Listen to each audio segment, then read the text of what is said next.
رباه عفوك إني للنور مدت يداي. السلام علیکم ویورز، چینل پر اگر نیو ہیں تو پلیز سبسکرائب ضرور کیجیے گا اور ہماری حوصلہ افزائی کے لیے ویڈیو کو لائک اور شیئر بھی ضرور کیجیے گا. جزاک اللہ. ہم اس دنیا میں جو کچھ بھی کر رہے ہیں، اللہ ہماری ہر عمل، ہر سوچ اور ہر اٹھتے اور رکتے قدم سے بخوبی واقف ہے. تو تم یہ کیوں بھول گئے ہو کہ اللہ تمہاری بھی پریشانی اور تکلیف کو جانتا ہے؟ تم یہ کیسے بھول گئے کہ وہ تمہیں نہیں بھول سکتا؟ تم اس سے خفا ہو کر اب اسے اپنی تکلیف نہیں بتاتے، اس سے مدد نہیں مانگتے، تو اس کا مطلب یہ تو نہیں کہ وہ تمہیں بھول بیٹھا ہے اور وہ تمہاری تکلیف سے بے خبر ہے. وہ تو بس یہ چاہتا ہے کہ تم جان لو کہ وہ دن کے بعد رات لاتا ہے، وہ دن کے ساتھ رات کی خبر بھی رکھتا ہے. تو کیسے ممکن ہے کہ تکلیف میں تمہاری خبر نہ رکھے؟ کیا پتہ یہ تکالیف بار بار اسی لیے آ رہی ہوں کہ تم پر حق ظاہر ہو جائے کہ اللہ کے سوا انہیں واقعی کوئی نہیں سلجھا سکتا. کیا پتہ تم پر ظاہر ہو جائے کہ واقعی تکلیف گزر بھی جائے اور تمہیں پتہ بھی نہ چلے اور سب کچھ چپکے سے ہو جائے. ہر چیز کو، ہر فیصلے کو جب آپ جائے نماز پر بیٹھتے ہیں تو بھاری دل کو خالی کر کے اٹھا کرے. ہر چیز اللہ کو سونپ کر اٹھا کرے، کیونکہ ہر کام اللہ کی رضا سے ہوتا ہے. تو پھر مستقبل کی فکر کیسی؟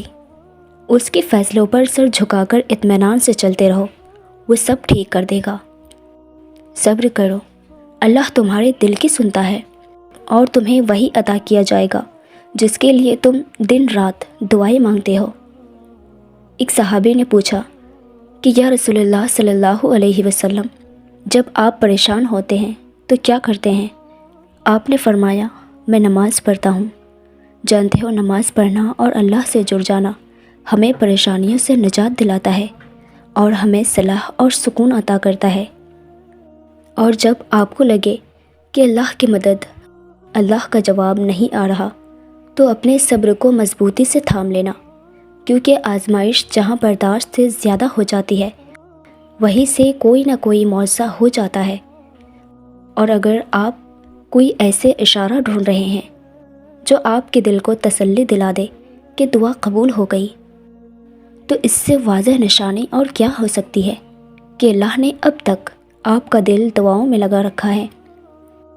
جانتے ہو، جب اللہ ہمیں اس چیز سے آزماتا ہے جس کو کھونے کا ہم سوچ بھی نہیں سکتے، تو پھر صبر کرنے پر اللہ ہماری مدد بھی ان وسیلوں سے کرتا ہے جس کا ہم نے گمان بھی نہیں کیا ہوتا. جو لوگ اللہ پر توکل کرتے ہیں اور تقوی اختیار کرتے ہیں، اللہ پاک خود ان کے لیے راستہ بنا دیتا ہے اور ایسے اسباب پیدا فرماتے ہیں جو بندوں کے وہم و گمان میں بھی نہیں ہوتے. بے شک اللہ رب العالمین مسبب الاسباب اور بے حد مہربان ہے.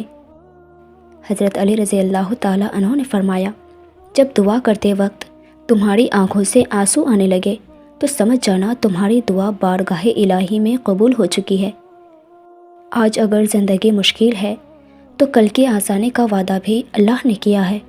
تو اللہ سے مانگو، جو کچھ بھی تمہیں چاہیے اسے اللہ سے مانگو، خوب مانگو. اللہ تمہیں تمہاری محدود امید سے بھی بڑھ کر دے گا انشاءاللہ. ویورز، ویڈیو اچھی لگی ہو تو مجھے لائک اینڈ کامنٹ کر کے ضرور بتائیے گا، اور اسی طرح کی اسلامک موٹیویشن کے لیے ہمارے چینل کو بھی ضرور سبسکرائب کیجیے گا. جزاک اللہ. رباه عفوك إني للنور مدت يداي.